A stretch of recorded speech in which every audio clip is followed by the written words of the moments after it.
Manchester United 1, Newcastle 2. What a disaster. Welcome to Honeystape FC. Let's get into it. Manchester United had a chance to solidify our position in third place, and now we've lost. A lot of things happened. Sometimes in games, it's about thin margins. If you look at the chance that Brian and Mbeumo had, he had I think more than two chances that he could have scored, but it all went to waste. If you look at the header that Lenny Euro had, he could have scored. It went to waste. So this could have been just 3 goals right there. But sometimes the game of football, sometimes it's all about thin margins, and that's what happened today. If you look at how Carrick set up, just like the previous game, he put Sesko on top and then Brian and Cunha. But as I said from my last review, I told you guys I hate it when Manchester United play against teams that have red cards. I told you guys. It's almost like I saw that it was going to happen. I said it, that when Manchester United plays against a team and the team gets a red card, we play so poorly in our next game that it has to be steadied. We are not the only people who sometimes get a red card advantage in the EPL, in the Spanish league. But for some reason, when Manchester United plays against a team and the team gets a red card and we end up winning, Manchester United plays so bad in our next game. And that is exactly what happened in this game. Now, let's talk about the red card that Newcastle had. It was a legit, I would say it was questionable. There was a little bit of diving there. But I don't know if he was diving to get a penalty. But either way, he fell in the box. The referee would think if you fall in the box and there was a goalkeeper this close to you, then you're kind of simulating. So I understand why he got the red card. But the penalty they had was a clean penalty.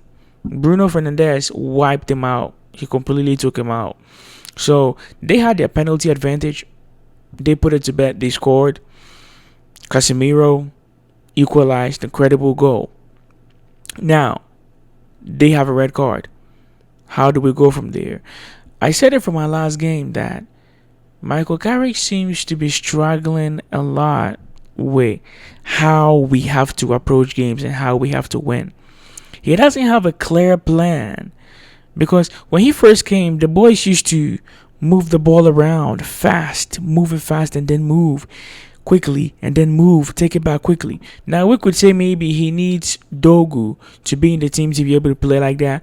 We could say maybe he needs Martinez, because Martinez is so important that people underestimate how important Martinez is. During the first half, I think maybe if I'm not mistaken, around the 7th minute, Maguire got a ball and he was able to move past 2 pressers, and then he gave a straight pass. And then that pass ended up going to Mazraoui. And then all of a sudden we had a break. The defenders, defenders that are experienced are at beating presses and are able to penetrate through opposition teams, are incredible. Martinez is so good at it, and Maguire is very good at it as well.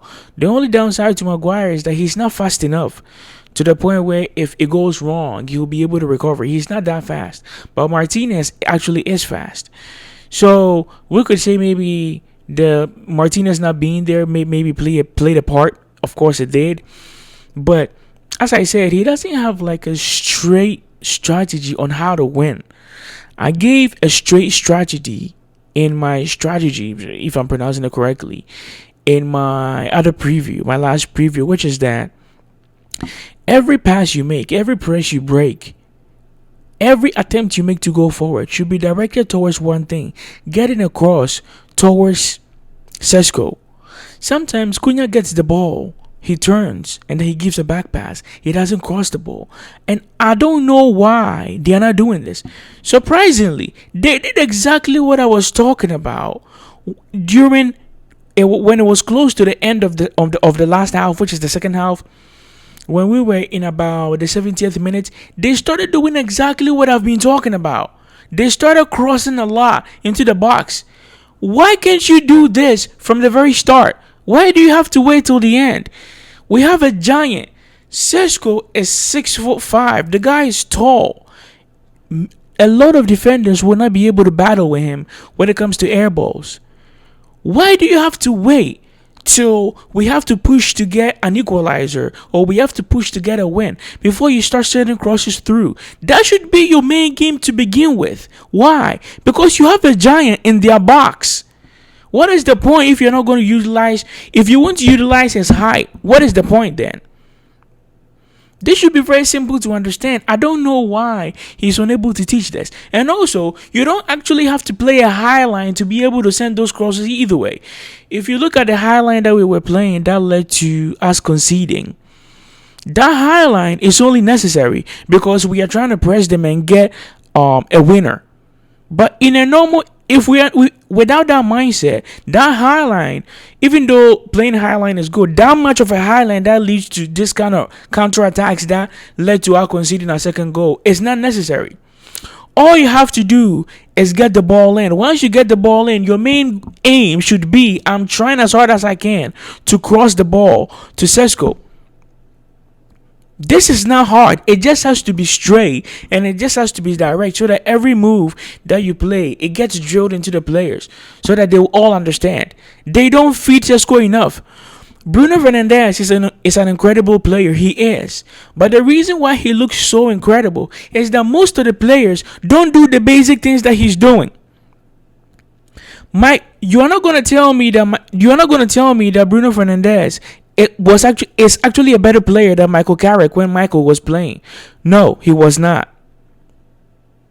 Michael Carrick, I would say, was a better player than Bruno. I'm not trying to compare to bring any division, no, but I'm trying to state a point that Michael Carrick during those times was not a hyped up player like how Bruno Fernandes is right now. Michael Carrick was seen as a normal player.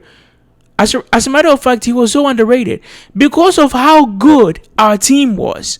Manchester United, as it is right now, is so bad that a player like Bruno Fernandes is seen as the best player. It tells you how bad that team is.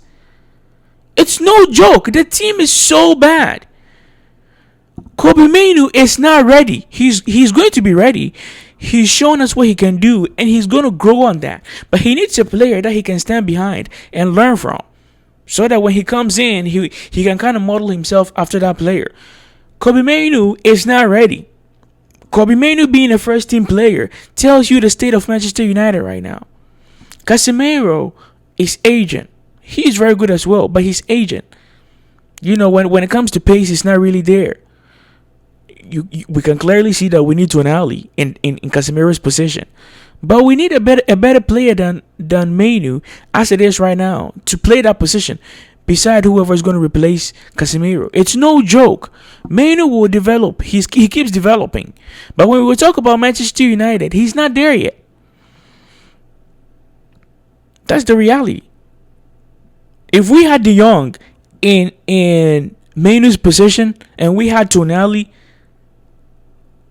in Casemiro's position, think about the kind of team we have. Just think about it. Imagine it. You would see the kind of team we would have. And Malaysia, oh my God. Malaysia, it looks like, bro, I don't know if the guy went to like a grocery shopping and just dropped the bag and just came to the pitch. I don't know where he came from.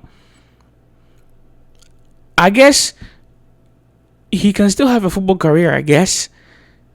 I don't know where he came from. He came from the shower or something. The guy just came in. He came in, and the first pass he was trying to make, instead of him to make the through pass forward, he made it backwards, which caused Bruno Fernandes to kind of run back, and they intercepted. It was hilarious. But we had to win this game to solidify our position in the third place, and we had to bring a savior in to come help, and it was Malaysia. Can you believe this? But that's what we have. That is the option we had at that point, at that moment. I would have said even heaven in that position would have done better, if I'm being honest. Oh my goodness. We didn't have to lose this game. We had to win this game. There was no reason for us to lose this game. Look at the counter attack that he scored. Malaysia was all over on the left side. He didn't even know where to stand. Maguire covered a good position, but the player did so well. Curled it around Maguire. Now, I don't know if you guys have noticed, but our goalkeeper seems to have a problem with balls that are curled. I don't know why, but you can go back and check some of the goals we've conceded. He has a hard time catching balls that are curved. Any curved ball, any curved ball, he has so much of a hard time catching it. As a matter of fact, he doesn't dive at all. Our game against Aston Villa, it was a curved ball. He did not dive at all. There are a lot of games that has happened that whenever the ball is curled, he seems to be stuck on his 2 foot. Can't move at all. Curled ball seems to surprise him a lot. It's a criticism that he needs to work on. We want all our players to improve. He needs to work on it. You guys can go watch highlights of the kind of goals we've conceded. When it's curled, he has a hard time catching it. When it's a straight shot towards an angle, he can actually save it. When it's a low driven shot, strong, he can save it. When it's straight, whatever angle it takes, he seems to be able to save it. When it's curled, he's stuck on his foot, unable to move. I'm telling you, I'm not trying to blame him, but I'm also telling you that he needs to improve as well, because I'm telling you that a lot of goalkeepers would actually try to save that ball, and a lot of goalkeepers would actually save it. He needs to improve as well. Man, this is painful. Our players are not good enough.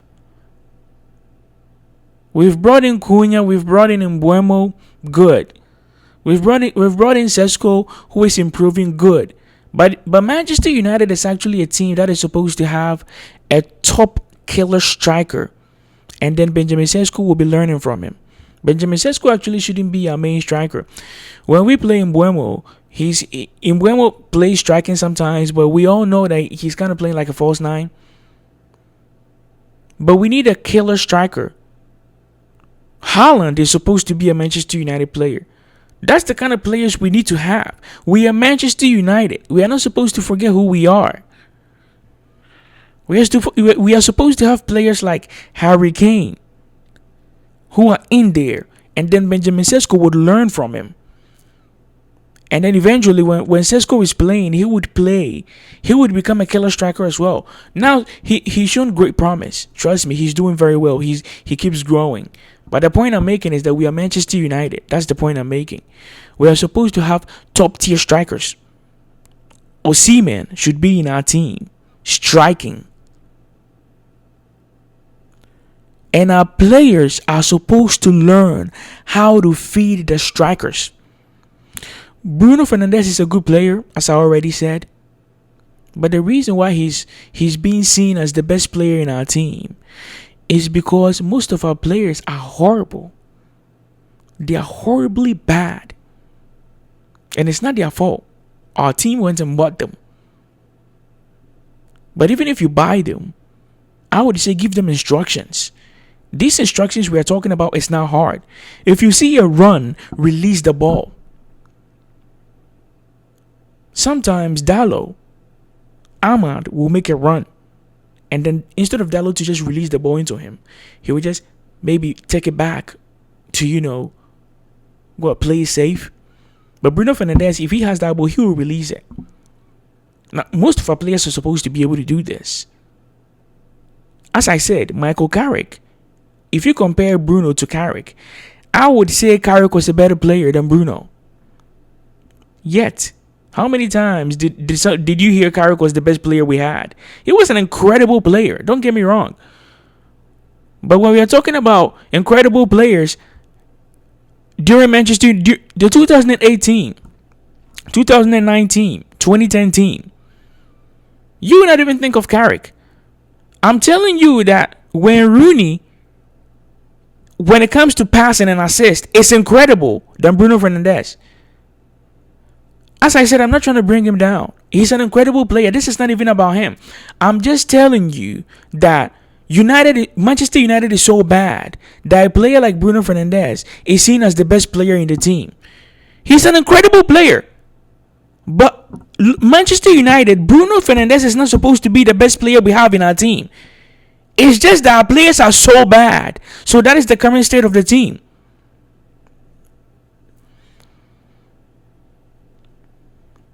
If we don't change, if Manchester United doesn't change its mindset to go into that great team mindset again, to bring in greatness again, we will continue to be an average team, team, middle of the table.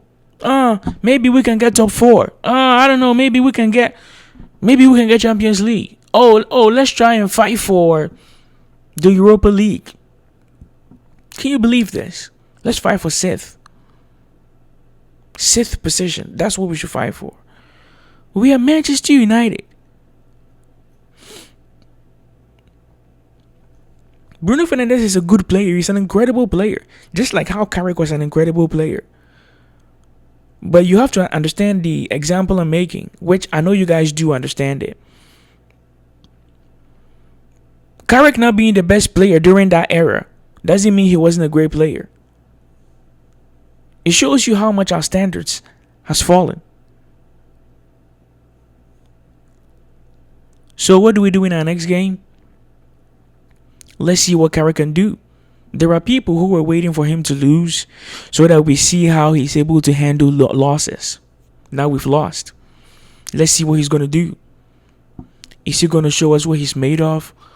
Or are we going to continue losing? I told you, I did not like that red card we had in the previous game. You can clearly see how it affected us. The crazy thing is that we had another red card again, which tells you it's going to affect us in our next game. But this time around, is Carrick actually going to notice what we've noticed and drill that thing into them? They are getting used to it. Manchester United players are getting used to playing against 10 men. It's crazy how we've lost 2 games playing against 10 men. It's insane. We've lost 2 games playing against 10 men this season. That's crazy. So let's see what Michael Carrick is going to do. Let's see what he's going to, at least they're going to have some time to train, because there isn't any weekend games. So he's going to have some time to train. Let's see what he comes up with. Let's see if he's going to be able to drill them properly so they come in prepared. But as I said, we need players. Left back, we need an incredible player on left back. Right back, we need an incredible player there.